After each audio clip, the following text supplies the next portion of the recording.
Before I start, I wanted to let you know that I prepared, Praise the Lord. and I'm usually organized that I put everything in PowerPoint, but this time, since I know we don't have a way to display it, I put it on paper. And yesterday we were cleaning up and the paper was lost. So this morning when I was looking for it, God said, do it by the heart. All right. Amen. This is going to be my first time doing or sharing a message from the heart. And Wow. all I can say is, I'm pouring out myself in you. Let us pray. Father God, we thank you for this meeting. It's an appointed time that even though that physically we are limited, but by the Spirit, we know that you are all over, everywhere. And I commission every seat in this place, that whoever sits on it will receive your word. And I put a stamp of your Spirit in each and every one of the seat in this place, that whoever sit on it will receive the mindset of Christ, the revelation of the Spirit by your power, who lasts, who is forever, now and forever. Amen. Amen. Amen. In our carnal world, spirit is influence. It could be mundane, natural influence, and yet the spirit that we receive, mundane or holy, has the power to forge the reality in our life. The more that we believe in that spirit, the more it manifests. Holy and evil, it manifests. If we believe we are sick, then we develop the sickness. But if we believe in the spirit of healing, we let the Holy Spirit to manifest His healing in our lives. Yes. Praise the Lord. So, let us start by understanding the Spirit of God.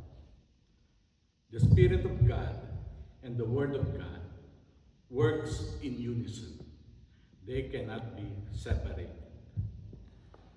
And life, because of the Spirit and the Word of God, evolves the reality and creation that we live now.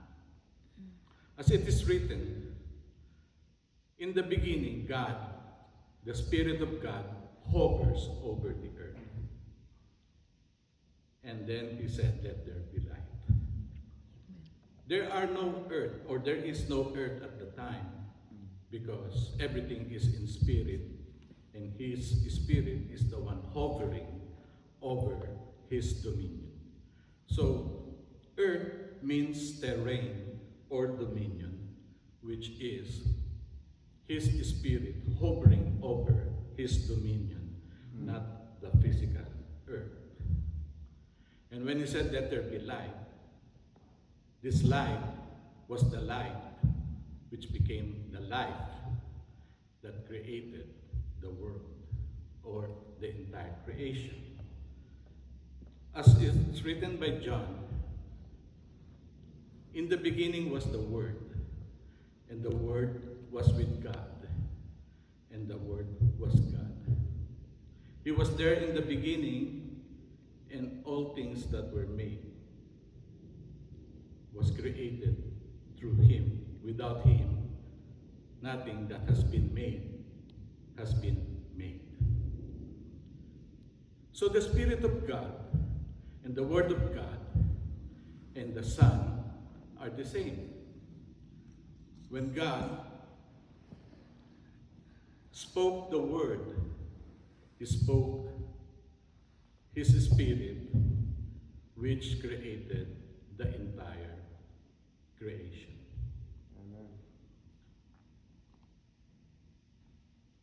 When God revealed His name to Moses, this is the first time that God revealed audibly His name. Moses asked, "Whom shall I say to the Israelites or to the Hebrews that sent me?" And God said audibly, "I am that I am has sent me to you." And that is, I am. The song, "Mary Did You Know," ended up that He is Jesus Christ, the great I am. The significance of the name I am is the self-identification of God that brought about the representation of Himself that created the world from the word spoken by God Himself, that made the representation of Himself with His own Spirit. And this representation of Himself, I am, is the same Spirit that reflected Himself to be the Son. And the Son is the Spirit of God that permeates in all creation, as it is written in Hebrews. God spoke to our forefathers through the prophets in various ways and in various means. But in these last days, God spoke to us through Jesus Christ, His Son, who is the exact representation of Himself, with the exact radiance and glory,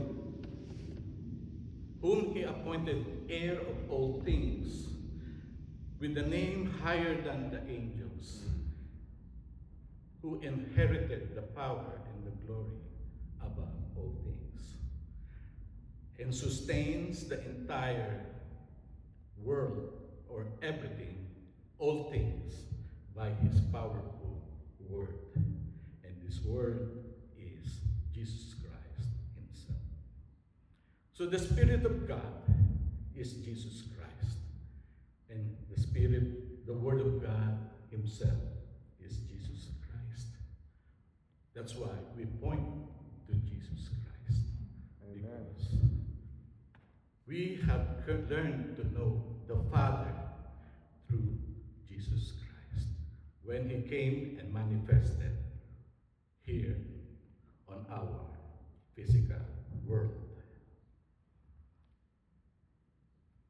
The Spirit of God in Genesis 2 was breathed on the nostrils of man, giving man life. Yep. The same Spirit that is in man from God gave this fellowship of man with God.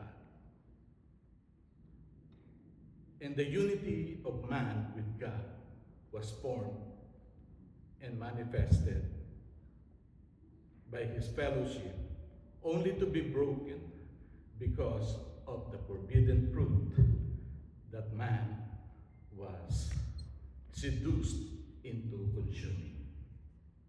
And this forbidden fruit is the fruit of the tree of the knowledge of good and evil. The fruit of the tree of the knowledge of good and evil is not a mystery, because by definition of itself, the fruit of the tree of the knowledge of good and evil is the knowledge of good and evil. Just like when you define the fruit of an apple tree is apple. How is the significance of the knowledge of good and evil became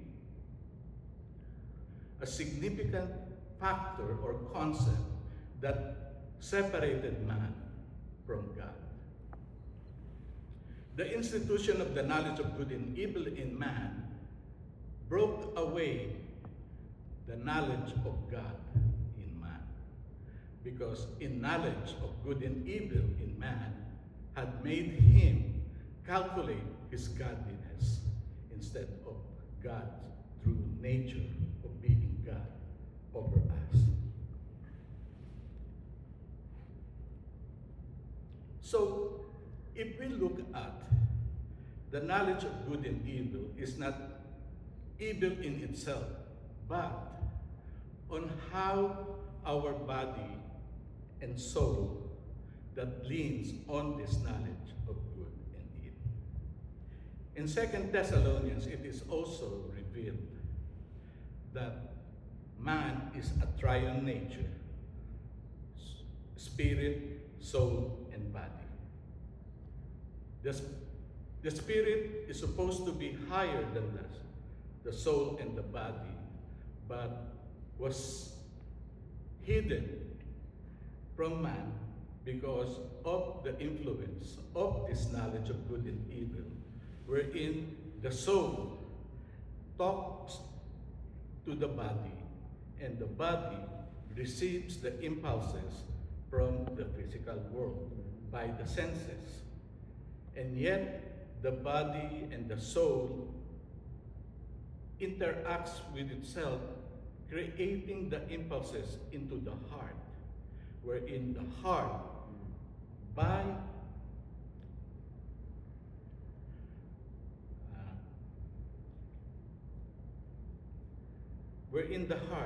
since birth or since our childhood, was influenced to believe only what the soul and the body receives.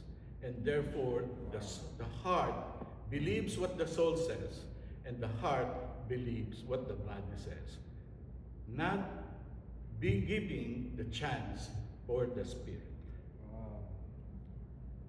And when we receive Jesus Christ as our Lord and Savior, we begin to awaken the true nature of our spirit, trying to steer away from the spirit of the carnal body into the spiritual self. The carnal mind feeds on the knowledge of good and evil, and the spiritual mind feeds on the Word of God, or the knowledge of God. It is easy for us to believe the carnal because it is easily observed and confirmed by the Spirit that creates our physical world. But by faith, we begin to let go our attachment from the carnal self into the spiritual self. And as we begin to lean towards our spiritual self, the Spirit of God begins to communicate to our spiritual self. That is why the spirit of man talks to the Holy, communicates and communes with the Holy Spirit, giving the true revelation of who you are in Christ. Yes, thank you, Lord. The carnal man receives the spirit of man that makes you believe that you are related to the world, limited, in bondage, in suffering, and imprisonment to the wiles of other spirit imprisoned in this physical, carnal world. But the Spirit of God gives you freedom from the spirit of the carnal world, giving you the freedom that is limitless, beyond the reality of the physical self, into the true nature of God, revealing the fullness of Christ that lasts, that gives you the joy that lasts forever and more. The spirit of man in the carnal world can only offer a small bit of the calculation of what the true nature of God has to offer.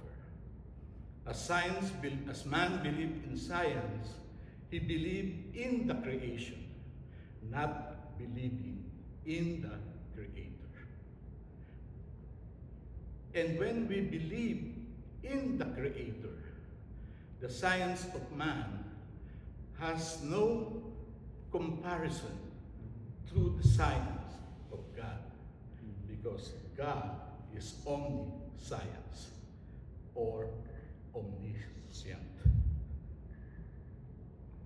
So, how can we live in the spirit world rather than in the carnal world?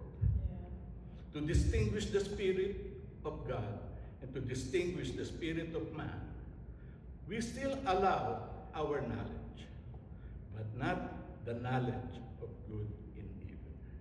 It is the knowledge of the understanding on what the impulses of the body and the soul into the heart. For the heart is where God looks at. God looks at our heart. If the heart leans into the impulses of the body and the soul, we are carnal, and God sees that impulse to become a sin, a separation from God.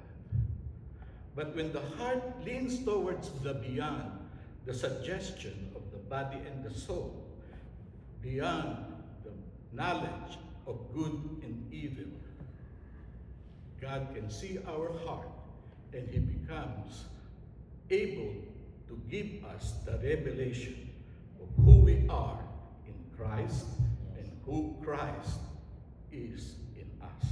Yes. So to live in the Spirit is not to live in the knowledge of good and evil. And to believe and to live in the Spirit is to empty ourselves of the attachment of our carnal nature with the world.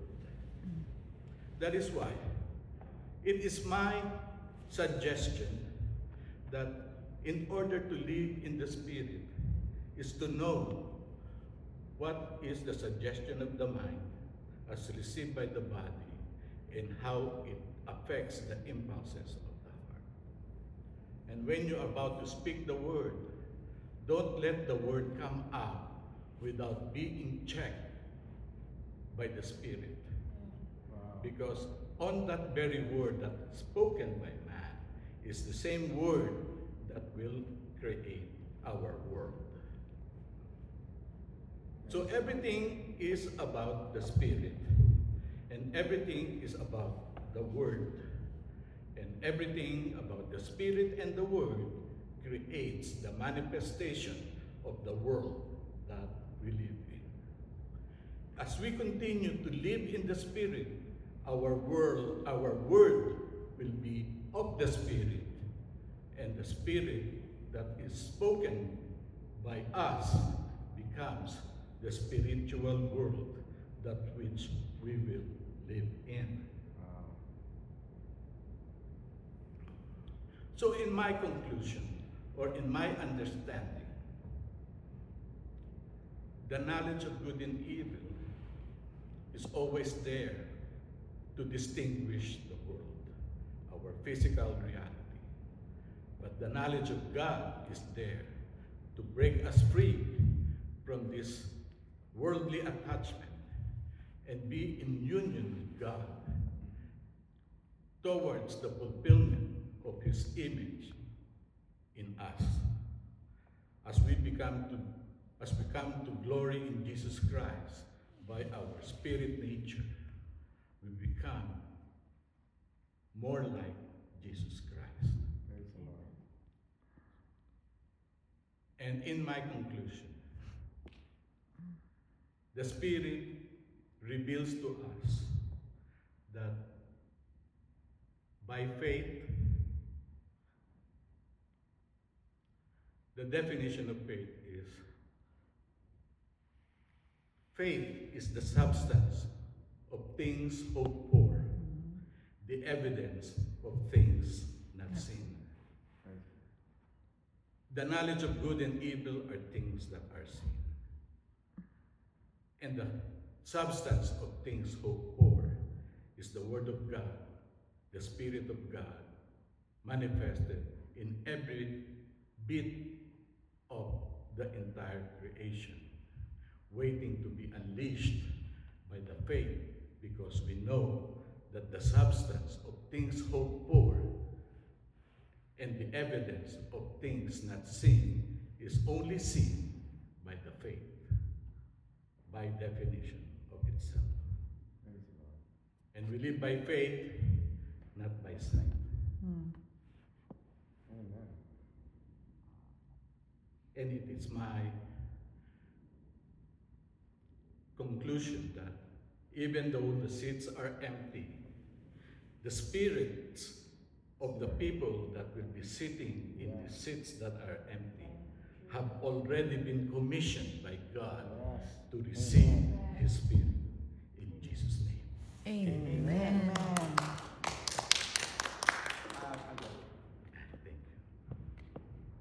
Thank you. Thank you, Pastor Henry. That was amazing. Amazing. You know, it took me 3 months to get what he was telling about what his message. It took me 3 months to just put things together. He did it in 20 minutes. Thank you. Great job. Amazing. It's from the Holy Spirit. Thank you. Now, you know why he's been picked here also. Because he'll be able to help the many people coming here. He'll know exactly what they could separate spirit, body, and soul. That's what we're trying to give you the revelation. This type of ministry is a very special type of ministry, and we praise the Lord for that. So, oh my goodness, I'm about to emotionally, my brother here. Thank you so much. Thank you, Lord. You know, I like you better that way. You know, I'm gonna tell you frankly for myself, I don't like too much